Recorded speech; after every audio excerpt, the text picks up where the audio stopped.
नमस्कार मित्रों, मैं आशीष शंकर एक बार पुनः फिर अपने YouTube चैनल सफ़र शून्य से शिखर तक में आपका हार्दिक स्वागत व अभिनंदन करता हूं और आशा करता हूं कि आप लोग खुश होंगे, मस्त होंगे, व्यस्त होंगे अपने कार्यों में, अपने संघर्ष रूपी जीवन में नित्य प्रतिदिन एक ऊंची मुकाम हासिल कर रहे होंगे। आज अभी दीपावली में मैं एक जगह गया था, तो वहाँ हमने देखा कि एक सास बहू आपस में लड़ रही थी। जबरदस्त झगड़ा चल रहा था, सर भारत पाकिस्तान का लगा रहता, होता नहीं है कि रोज लगा रहता है, वहां हो रहा था, जबरदस्त झगड़ा हो रहा था। देखा, फिर हमने उस पर चिंतन किया और उसका एक कंक्लूजन निकाला हूं। मेरे इस वीडियो को आप लोग देखिए, सुनिए, समझिए। हर सास बहू से मेरा निवेदन है कि इस वीडियो को जरूर देखें। अगर अच्छा लगे तो लाइक करें, शेयर करें और लाइक शेयर चाहे ना करें, लेकिन अपने जीवन में ज़रूर उतारें। और साथ साथ हम यह आशा करते हैं कि अगर हमारे इस वीडियो से देख करके, सुन करके अगर एक जीवन परिवर्तित हो गया, एक बहू सुधार कर ले, एक सास सुधार कर ले, तो मेरा वीडियो बनाना सफल हो जाएगा। मैं एक उदाहरण बताता हूँ। एक सास, नई नई शादी हुई, बहू आई, तो सास अपने बहू से, बहू अपने सास से के क्रियाकलाप से एक दूसरे से संतुष्ट नहीं थे, बहुत परेशान थे। तो आज की बहुएं, आज की लड़कियां बड़ी तेज होती हैं। तो लड़कियां दिमाग लगाएं कि अगर इस सास को अगर हम रास्ते से हटा देंगे तो हम निष्कंटक राज करेंगे। अकेली बहू थी घर की और कोई रहेगा नहीं। हालांकि वो अपने पत्नी से अनन्य प्रेम करती थी। उसने दिमाग लगाया कि कैसे क्या हटाया जाए। तो उसको पता चला कि इस एरिया में एक बहुत प्रसिद्ध ज्योतिषी एक बाबा रहते हैं। जानते हुए आज के डेट में बाबा के ऊपर लोग बड़ा भरोसा करते हैं। वो बहू पहुंच गई बाबा के पास और अपनी कथा बताई उसने लेकिन बाबा, वास्तविक बाबा के पास पहुंच गई थी। और बाबा बहुत अच्छे थे, वो ढोंगे कम थे और सलाह लोगों को अच्छा देते थे। बाबा ने इनकी पूरी बात बहू की सुनी, समझी। बाबा ने मन में चिंतन किया, इस बहू को हम सुधारेंगे जरूर। बाबा ने एक 90 दिन की 90 पुड़िया बने बहू। उस दिन बहू घर वापस चली आती है। फिर बाबा चिंतन करते हैं और चिंतन करने के बाद में बाबा तैयार करते हैं, 90 पुड़िया बनाते हैं। और 90 पुड़िया बनाने के बाद बाबा, जब अगले दिन बहू पहुंचती है तो बाबा क्या करते हैं, कहते, बहू पूछते कि बाबा कुछ बताया कि हाँ ये हो गया, ये भभूत लेके जाओ। 90 पुड़िया में बाबा ने भभूत रखा, कल ये लेके जाओ और एक एक पुड़िया अपनी सास को पर डे खिलाना है आपको 90 दिन तक। और जब 91वां दिन लगेगा, 91 डेज होगा, तो 90 दिन की रात में ही जैसे 91वां दिन लगेगा, 12वें बाद में आपकी सास एक्सपायर हो जाएंगी, उनकी मृत्यु हो जाएगी। बहुत खूब खुश हुई। इससे अच्छा तरीका क्या है? लेकिन बाबा ने एक शर्त रखी। बाबा ने कहा एक शर्त है। बाबा ने कहा बताइए सब क्या है बाबा? बाबा ने कहा कि आज जिस दिन से पुड़िया खिलाना शुरू करोगी, उसी दिन से जो भी सास कहेंगी, इवन अगर वो आपको मारती है, पीटती, कुछ भी 24 घंटा कुछ भी वो बोलेंगी, आपको पलट के जवाब नहीं देना। अगर आप पलट के जवाब दे देती हैं, जिस दिन आपने जवाब दे दिया पलट के एक को प्रश्न का उनके, उसी दिन से ये भभूत जो हमने दिया है ये निष्फल हो जाएगी, ये सफल नहीं होगी। तो हमने कहा ठीक है बाबा। 90 बहू आती है घर पे, तो सोचती है कि 90 दिन की तो बात है, 90 दिन जो इच्छा वो माता जी कह लेंगे, हम सुन लेंगे। तो 90 दिन के बाद तो माता जी से छुटकारा मिल जाएगा। बहू तैयार हो गई और अगले दिन से खाने में मिक्स करके और भभूत देना शुरू कर दी। सास तो सास वो रोज खरी खोटी कुछ ना कुछ सुनाए, कहीं ना कहीं कमी निकालती रहे।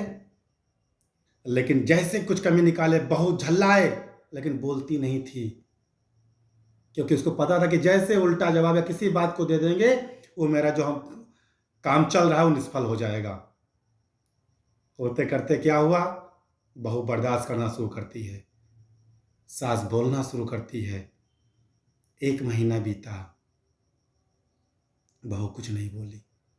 दूसरा महीना स्टार्ट हुआ, बहू कुछ नहीं बोली। 60 दिन बीत गए, बहू कुछ बोल ही नहीं रही है। सास मनोमन सोचने लगी, आखिर क्या बात हो गई। जो मैं कहती हूँ बहू मेरी स्वयं मान लेती है। अगर कहती हूँ ये आम नहीं ये इमली है, ये नीम है, तो वो नीम मानने को तैयार है। आखिर क्या बात है। 60 दिन तक बहू कुछ नहीं बोली। जब तीसरा महीना लगा, 61वां दिन चला, सास चेंज करना शुरू कर दी। सास कुछ नहीं बोलती थी। अब जो भी प्यार से बहू दे, जो भी काम करे, बहू तारीफ करे। उसने ये सोचा कि जब इतना सब कुछ कहने के बावजूद, इतना सब कुछ करने के बावजूद, एक चुप हजार चुप, मेरी बहू मुझे पलट के जवाब नहीं देती है, ऐसी बहू पाना सबके बस की बात नहीं है। शायद स्टार्टिंग में जो 2-4 दिन झगड़ा लड़ाई किया उसने, वो समझ नहीं पाई मुझे, इसलिए उसने किया था।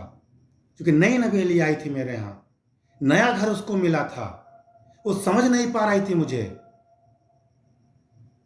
हम भी उसको नहीं समझ पा रहे थे। लेकिन आज मैं 2 महीने से उसको सब कुछ कह रही हूँ, वो कहना मान रही है, कुछ नहीं मेरे विरोध जा रही है। टाइम से खाना, टाइम से पानी, सेवा सत्कार सब कुछ सास का करती थी। और वही सोच कर रही थी कि लाओ सेवा सत्कार कर ले जाए, 90 दिन बाद चली जाएंगी बूढ़ा। फिर 61वें दिन से सास धीरे धीरे धीरे धीरे होते करते उसने काम कम कर दिया, बोलना कम कर दिया। 70 दिन बीता, 75 दिन बीता, 80 दिन बीता, 20 दिन बीत गए तीसरे महीने के, बहू एक शब्द नहीं बोलती थी। सास बोलना बंद कर दी, सास बड़े प्यार से रहने लगी। और बहू जी क्या हाल चाल है, हाल चाल बहू का पूछने लगी, सब कुछ होने लगा। उस 20 दिन में ये निखार आया कि दोनों के बीच अनन्य प्रेम होने लगा। 85 दिन हो गए, प्रेम बढ़ता जा रहा है। 88 दिन हो गए, प्रेम अनन्य प्रेम पे पहुंच गया, सास बहू का प्रेम। जब 89वां दिन लगा, बहुत अंतिम पुड़िया बची, बहू उस पुड़िया को लेकर के भगी बाबा के पास। बचाओ बचाओ बचाओ। बाबा ने कहा क्या बचाएं, क्या हो गया तुम्हें। बाबा के पैर पड़ गई, साथ साथ दंडवत किया, बाबा बचाओ। बाबा ने कहा क्या हुआ बच्चा। बहू ने कहा बाबा एक पुड़िया बची, अगर ये पुड़िया कल हमने खिला दिया तो मेरी सास मर जाएगी। हमें कोई ऐसा तरीका बताओ, ऐसी भभूत दो जिससे मेरी सास बच जाए। हम उनको नहीं मरने देना चाहते हैं, हम नहीं चाहते वो मर जाएं। प्लीज बाबा, हम नहीं जान पाए, हम नए नए उस घर में थे, हम नासमझ थे, बाबा बचा लो, बाबा बचा लो। लगी बाबा की जी हजूरी करने। बाबा ने बुलाया, इधर आओ। बैठा है अपने बगल में, क्या सुनो, ये भभूत नहीं दिया था, ये कोई झाड़ फूस नहीं था, ये केवल हमारे यहाँ जो ठंडे में अलाव जलता था उस लकड़ी की सफेद वही राख, हमने खाली राख बटोर के दे दिया था। उसमें कुछ जहर नहीं है। जबकि बाबा ने बताया था कि उसमें इस टाइप की चीजें वो मर जाएंगी, कोई इसमें कुछ मंत्र नहीं था। यही आपको सिखाने के लिए कि आप नए घर में आए हो, नए परिवार के साथ हो, आप समय लगाओ, समय दो, एक दूसरे को समझने का प्रयास करो। लौट के आती है, रहती है, उसका जीवन बदल जाता है। सास बहू बहुत प्यार से रहती हैं। जिस सास को मारने के लिए बहू नाना प्रकार की विध कर रही थी, उसी सास को बचाने के लिए वो भागते हुए दौड़ते हुए भगी। ये क्या था? ये समझदारी थी। हम हर सास को कहना चाहते हैं, हर बहू को कहना चाहते हैं कि जब आपकी शादी होगी किसी के पास जाइए, कोई आपका पूर्व जन्म का कोई झगड़ा नहीं है, कोई रगड़ा नहीं है कि आप डोली में झगड़ा लेके आई हो। नया रिश्ता होता है, नए लोग होते हैं, नया घर होता है। कोई भी माँ अपने दिल पे, अपने कलेजे पे पत्थर नहीं रखती है। आप उस माँ में अपनी माँ देखिए और हर सास अपनी बहू में अपनी बेटी देखे। जिस दिन ये देखना शुरू कर दोगे, झगड़ा खत्म हो जाएगा मेरे भाई। कुछ समझदारी रखो। बहू भी नासमझ होती है, लड़की होती है। अपने घर में नाना पापा से बड़ी बड़ी लड़कियां जवान हो जाएं, पापा के पास बैठती हैं, पापा से नखरे दिखाती हैं, मम्मी से नखरे दिखाती हैं। शादी के पहले उनकी वो आदत बनी होती है। वही आदत लेके वो आपके घर आती हैं। वो स्वतंत्रता आपके घर वो नहीं पाती हैं।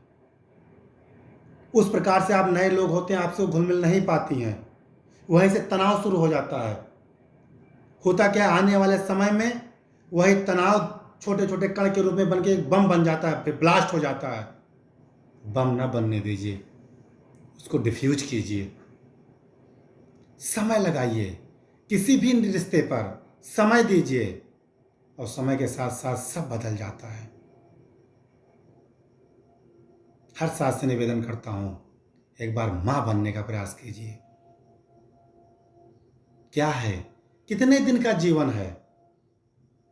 आप किसी भी बहू का किसी भी सास के साथ 20 साल का, 15 साल का, 20-25 साल से ज्यादा संबंध नहीं होता रहता है।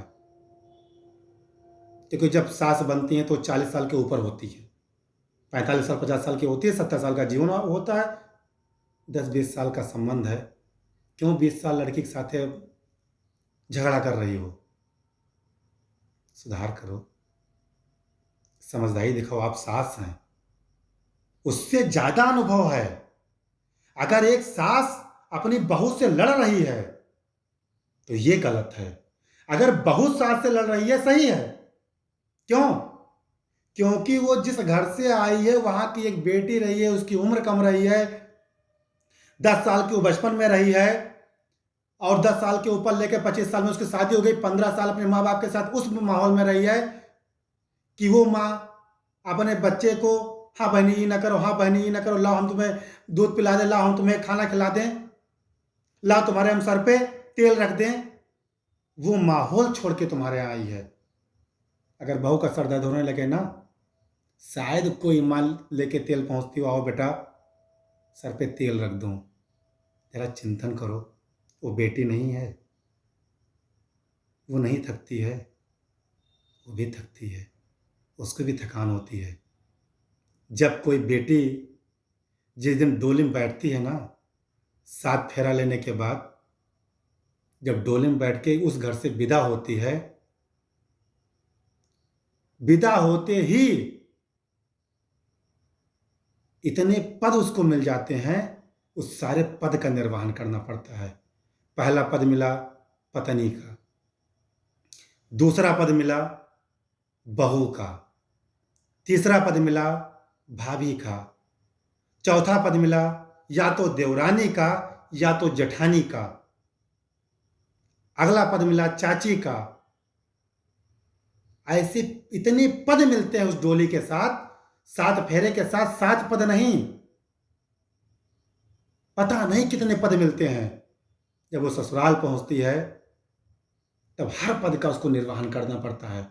जरा इसके बार चिंतन कीजिएगा। एक देवर भी अपेक्षा करता है, भाभी एक गिलास पानी दे दो। बहू किचन में है, भाभी किचन में है, वो नहीं कह सकती है कि भैया तुम ही ले लो। जिस दिन उसके मुंह से ये निकल जाएगा ना कि भैया तुम ही ले लो, उस दिन बहू, पति, ससुर सब विरोध में खड़े हो जाएंगे। देवर अपनी तरफ चाह रहा है, पति अपने तरफ चाह रहा है कि मैडम जी कपड़ा कहाँ है हमारा, बेल्ट कहाँ है हमारा। वो अपनी तरफ चाह रहा है। सास, बहू मेरी साड़ी कहाँ रखी हो, धोती कहाँ रखी हो। ससुर मेरी लुंगी कहाँ है। अरे इसके पहले तुम लुंगी नहीं पहनते थे, इसके पहले भी आप लुंगी पहनते थे, आज बहू ही उठा कर लुंगी लुंगी लेके तब पहनोगे। वो भी अपेक्षा करता है। जेठानी सोचती है कि देवरानी से ही आटा मड़वाएं। अरे यार वो भी लड़की है। एक बार सोचो, अभी खेलती कूदती किसी एक अपने बचपन के साथ अपने माँ बाप के साथ खेलती कूदती चली आई है तुम्हारे घर, इतना बोझ दे दिए हो, क्या होगा यार। समझो भाई, वो भी लड़की है, उसके साथ भी कोई खड़ा हो, उसका भी सर दर्द करता होगा,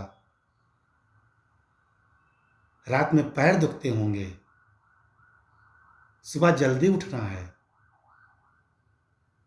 ने मम्मी बोलेंगी, पापा बोलेंगे। कितनी दुख भरी कहानी है एक बहू की। उसके बाद सास कहती मेरी बहू गड़बड़ है। बहू नहीं गड़बड़ है, बहू को गड़बड़ कर दे रहे हो सब लोग मिलके। ऐसा प्यार दीजिए वो अपने सगे माँ बाप को भूल जाए। जन्म देने वाले माँ बाप को अगर वो भूल गई तो समझ लीजिए आपने वास्तविक सास का निर्वहन किया है, वास्तविक ससुर का निर्वहन किया है।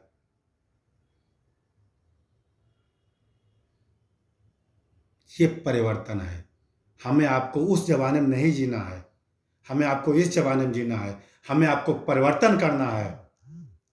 हमें आप बहू नहीं बेटी मानना है।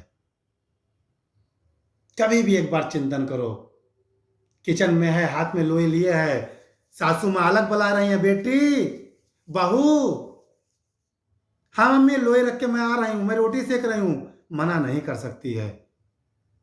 उसके बावजूद कहते हो बहू गड़बड़ है। बहू नहीं गड़बड़ है, हम लोगों की सोच गड़बड़ है। हम लोग को बहू बना के लेके आते हैं। वही आपकी बेटी कोई काम कर रही होती तब बेल्ट भाई ले लेता, लुंगी बप्पा ले लेते, मम्मी साड़ी खुद ले लेती। हाँ बेटी ये काम कर रही थी, नहीं देख रहे थे तुम, तब माँ इस तरह बोलती। सुधार कर लो मेरे भाई बहन। हर परिवार से मेरा निवेदन है, हर सास से मेरा निवेदन है, हम सुधरेंगे, युग सुधरेगा। हमें ये नहीं देखना कि फलाने क्या कर रहे हैं, उनकी सास क्या कर रही हैं। आप अपने आप को देखिए। परिवर्तन हम आप शुरू करेंगे। समाज क्या कर रहे हैं मुझे नहीं देखना है, हम क्या कर रहे हैं। क्या हम समाज को सुधारने का प्रयास कर रहे हैं? हम सुधर रहे हैं, समाज सुधर जाएगा। एक ज्योति तो जलाओ। ज्योति एक जलेगी तो प्रकाश जरूर होगा। अगर एक दीपक जलने से एक घर का अंधकार दूर हो सकता है, एक हाल का अंधेरा दूर हो सकता है, तो आपके एक विचार समाज को देने पर समाज में फैले हुए अंधकार को हम दूर कर सकते हैं, समाज में हम प्रकाश फैला सकते हैं। जय हिंद, जय भारत। अगर किसी सास को बुरा लगा होगा तो माफ़ी चाहेंगे, किसी बहू को बुरा लगा होगा तो माफ़ी चाहेंगे, किसी परिवार को कष्ट हुआ होगा तो माफ़ी चाहेंगे।